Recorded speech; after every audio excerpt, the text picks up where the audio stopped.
What's up YouTube? Welcome back to the channel. On today's video, this was a very requested video. We're going to go over showing you guys what to look for when buying a 6.0 Powerstroke diesel. So before we get into what to bring along to monitor it, we're going to get into the outside of the truck, what I personally will look for when I buy my next 6 liter. So we're going to pop the hood and we're going to come under here and start looking around. One thing here, batteries. If you can see the corrosion down there, means this battery is probably on its way out. I'm going to get this tested soon actually. But under here you want to look for any obvious leaks, any signs of somebody doing aftermarket stuff that you may or may not be okay with. But you want to give this a once over. One thing, the oil cap filter right here, the one on the left, you want to make sure that that's a short guy like this one, not the big tall one. A lot of people replace these with aftermarket oil filters and then turn around and put a factory oil filter in it. You don't want to do that.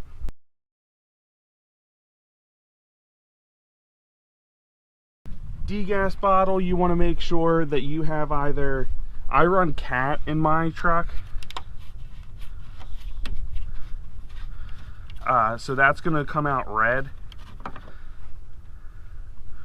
But you want to make sure that you don't have any fuel or oil in there that may have been missed by somebody. The fuel will separate from the coolant and the oil will turn it into like a milkshake. So you just want to make sure your coolant is nice and clean. If you have fuel in your coolant, most likely what that means is there's a cracked cylinder head. Now if you have oil in your coolant, that means you have an oil cooler that has ruptured and will need replaced. Same with the cylinder head. Once they crack, there's a few, what I would refer to as kind of not fixing the correct way, but there's a few ways people get around it and make it work. Me personally, in my opinion, that cylinder head needs to be replaced. And I would recommend replacing both. I obviously use Kill Devil Diesel if you follow the channel at all for my cylinder heads, and they work great. Now as far as on the exterior of the truck, things to look for, you want to look at your exhaust manifold, see if there's any obvious signs of them leaking. You will crawl under the truck. You can see some of it under the wheel well, but you want to see if they're leaking where they connect to the heads. How you'll tell that is, at least if the block is semi-clean, you'll be able to see soot that has come out from your exhaust. That is a little hard to see, but also you want to check this back firewall by the turbo. So your turbo sits right back here under that little valance there. You want to check the rear firewall for any soot back there. What that would mean is that would show that there's maybe an up pipe leak, or there's a connection from the turbo to the Y pipe that's not great, that it's leaking. So just check those areas. Also, if you have a leak in the Y pipe, when you turn your truck on, what will happen is you'll be maybe not at idle, but driving down the road, you'll hear a very high-pitched, almost sounds like a tea kettle going off, and that tells you that you have a Y pipe leak, or the exhaust manifold itself has broken. Not exhaust manifold, the Y pipe, one of the bellows has broken or something that's giving you that sound. On the outside, again, besides just checking over the engine bay, making sure all the sensors, connections look good and everything, that there's no issue there, you want to crawl under the truck and you want to look to see how bad any oil leaks are. The 6 liter can leak a fair amount of oil, but you want to get under there, you want to double check. Look, they're common to leak along the bed plate. The other thing you want to do is look in the valley and see if it's leaking there, because a lot of times it'll leak in the valley and drift to the back of the motor and come down and look like there's an exhaust leak, or not an exhaust leak, can look like a bed plate leak at that point, or the valve covers. So check for any of those leaks. As far as the outside of the truck, those are the only 6 liter specific things I can think of. Obviously, you know, if you're really giving it a thorough look over, you want to look at ball joints and things of that nature. But now we're going to hop inside the truck. We're going to go over what I recommend is you want to bring a monitor along. Torque Pro or Forescan, hands down the cheapest And we're going to go over some of the key things to look for when you're buying a 6 liter that are going to give you some issues down the road. So we're going to hop in the truck. I'm going to bring it up on my head unit. My head unit is an Android based head unit, so that will let us see everything. But again, this is a app that you can put right on your Android phone. I'll show you the connector I have. Take that along with you to the dealership or to the private seller, and you'll be able to start diagnosing your truck. So let's hop inside. Now, while the head unit is starting up here, hopefully that's coming through. If not, I'll switch to my phone and show you guys. So we have an Elm 327 Mini here. This is what I've used for years. It's worked fine. There are nicer ones on the market, don't get me wrong. This is like a $5 to $10 piece. It's cheap, and it's worked really well for me so far, so I have no reason to get rid of this. We're going to plug it in here so we can get our app up. This is Torque Pro. It'll look different. I have one of their themes on here. Doesn't look like it's really showing up if I'm too far away.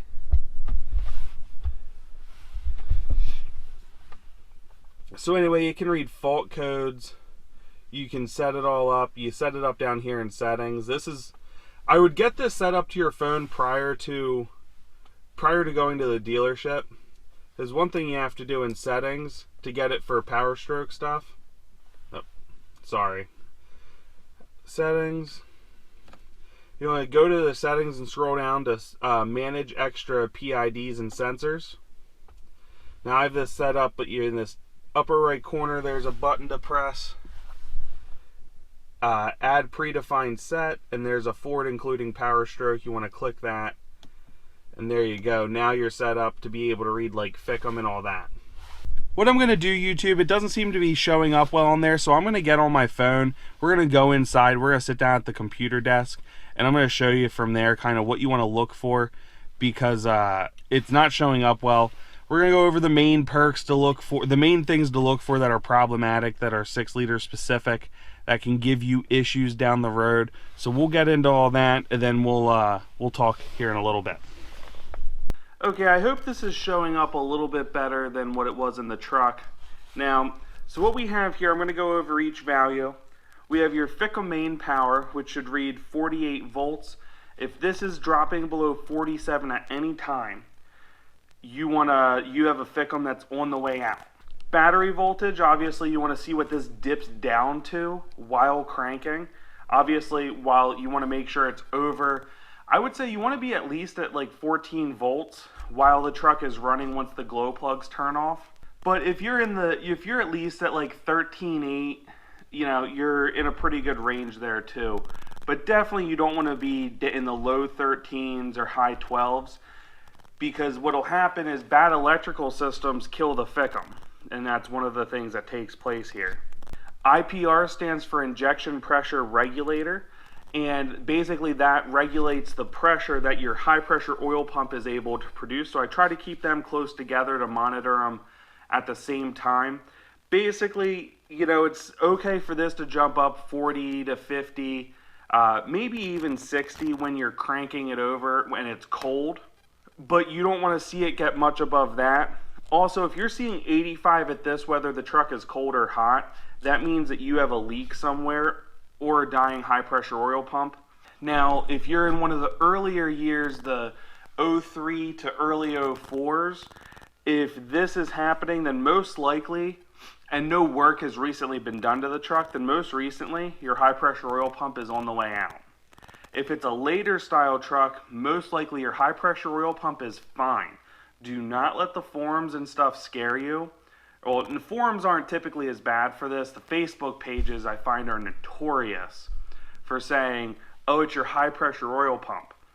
Late style high pressure oil pumps never fail. I shouldn't say never. They very, very rarely fail. It does happen, but typically that's not the case. Typically you're looking at standpipes or dummy plugs. There's a snap to connect fitting that's updated that sits right off your high pressure oil pump. Those are your most common leak points on the later years. Now your high pressure oil pump, if the truck is tuned that you're testing, you need to read this in volts. If it's stock configuration, you can read it in pressure.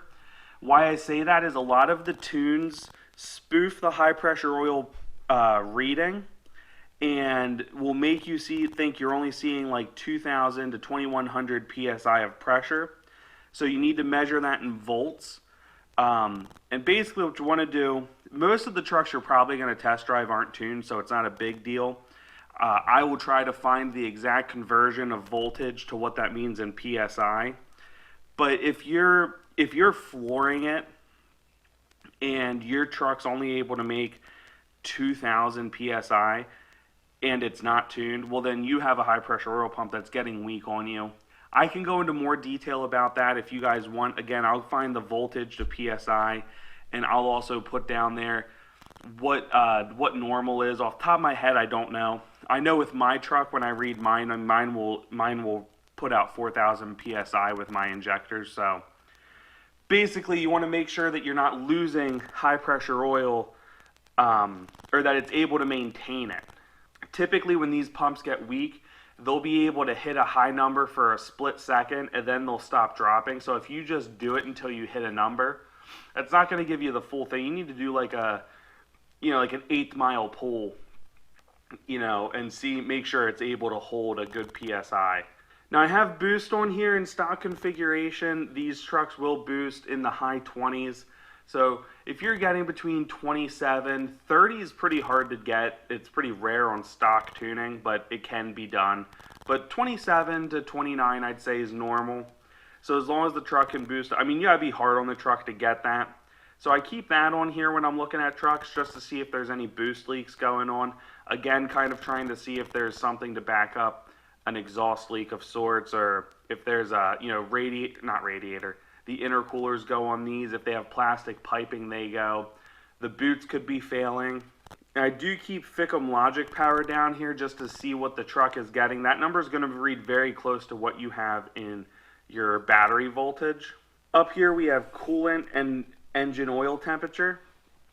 Now, you want to focus on these other digits, and also we're going to get into VGT Duty Cycle. You could really put VGT Duty Cycle down here. But once the truck is warm, so when your engine oil and coolant temperatures are up in the like 185 to 190, you've reached operating temp at that point.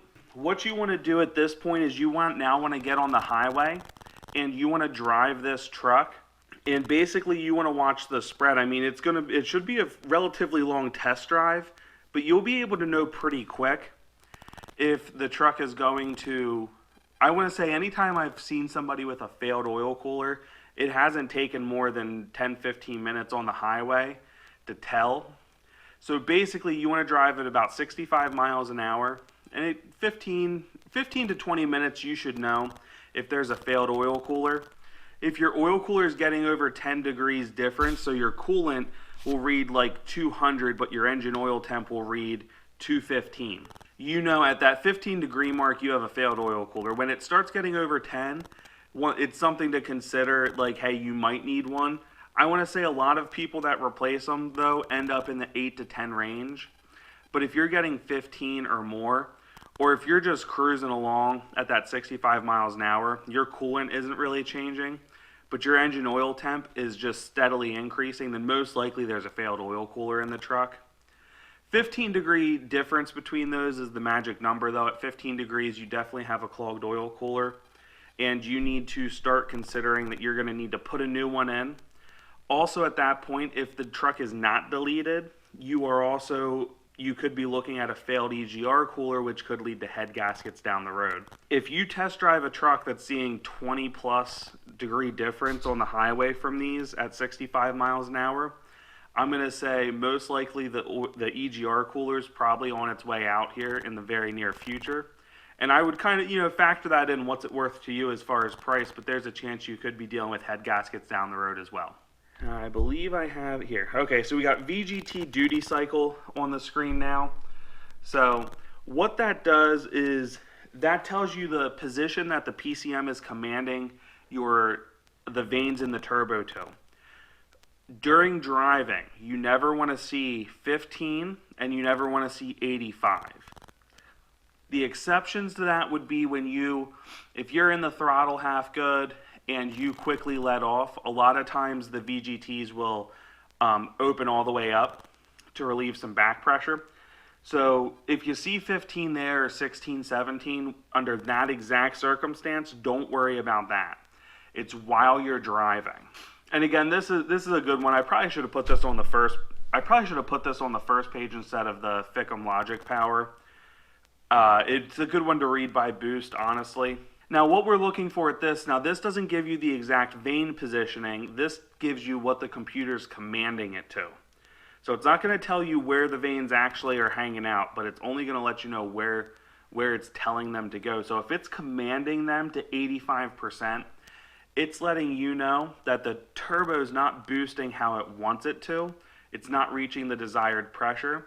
Odds are at that point you have some sticking vanes. Same with the 15%. If the computer actually wants to see it at 30 to, or 30 is kind of low, 35 to 45, and you see 20 driving down the road under normal driving conditions, then the computer is telling you the vanes are stuck in a closed position. It's not able to get them where they want it. So guys, I will put a affiliated link down in the description below for the Elm connector I have. There are other ones on the market. I'll see if I can find some with good reviews and I'll put them down there. Again, affiliated link through Amazon. Just something to help the channel out, guys. If you don't feel comfortable buying from the affiliated link, just head to Amazon and you can look up, I'll put whatever search word I used by that description. Go check them out.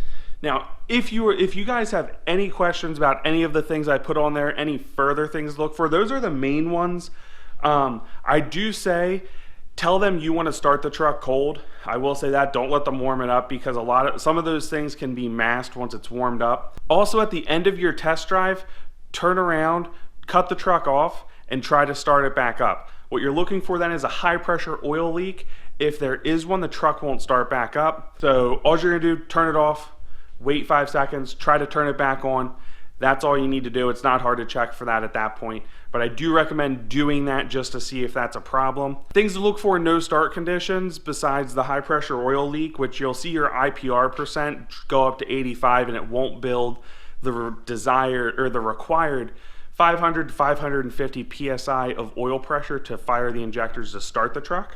Other no start things, Fickum sync, cam and crank position sensors as well are the other three things that are common. They're not as frequent as a oil leak, high pressure oil leak I should say, and Fickum sync, but they are issues with the truck, so look out for them as well. As always, got to give a shout out to my sponsor. If you're one of those people that's finding the turbo is not working and you want an upgraded turbo, check out my good friends and sponsor over at Turbo Time USA. Great company to work with. They have everything from stock turbos to stock Power Maxes. And their specialty, of course, is their modified Power Max turbos. These things are awesome. I'm running their Predator 66 Velocity port in my truck. I love it. It's a monster of a turbo. They have other turbos as well, so go check those guys out if you're in the market for a turbo. Link down in the description below, guys. Anyway, if you haven't already, please hit that subscribe button. Give this video a big thumbs up. Drop those comments down below, guys. Any questions on diagnosing these trucks, please let me know. I'll happily do more video for you guys. This video was requested in my last live stream, so taking care of you guys the best I can. I hope this helps. Again, any questions, drop them in the comments down below, guys. I'll see you in the next upload.